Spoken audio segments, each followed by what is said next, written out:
Ilko Korunets is 96 years old and he is used to speaking in front of large audiences. He is a professor at the Kyiv National Linguistic University. This year he delivered a speech at the Memorial to Holodomor Victims National Museum.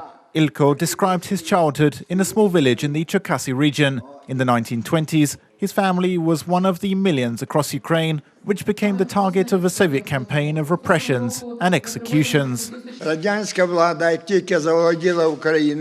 As soon as the Soviet authorities took over Ukraine, they started Holodomor in 1922.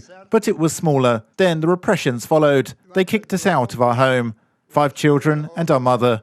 On January the 6th, right before Christmas, we were left on the street in the snow. Then Ilko describes witnessing death almost every day when he was in 2nd grade. His brother and 2 sisters died.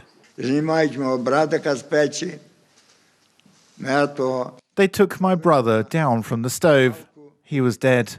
They put him on a bench under the window. On the 2nd day, my sister Hanya died.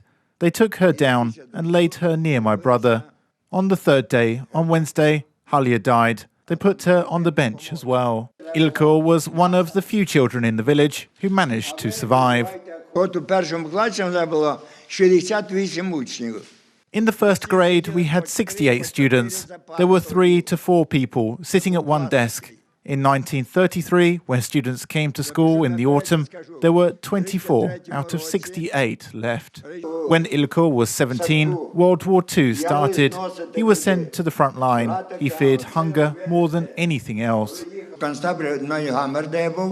In the Neuengamme concentration camp, where I was being held, there were 6,000 prisoners left, out of 14,000. They died of starvation. The Germans shot them so they would die faster. Ilko survived the war and was released from the concentration camp. He became a translator.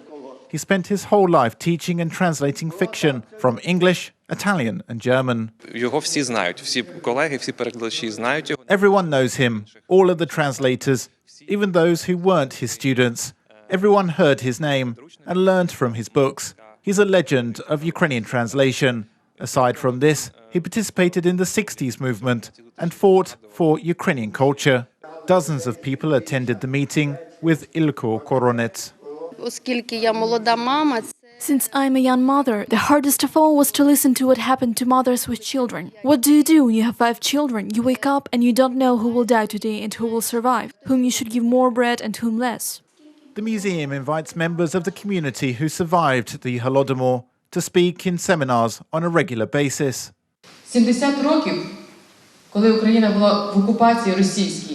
We couldn't talk about this for 70 years when Ukraine was occupied by Russia, and those who survived it had to keep silent. It hurt them and was passed on to the next generations. Now we have to talk, listen and understand. This year marks the 85th anniversary of Holodomor.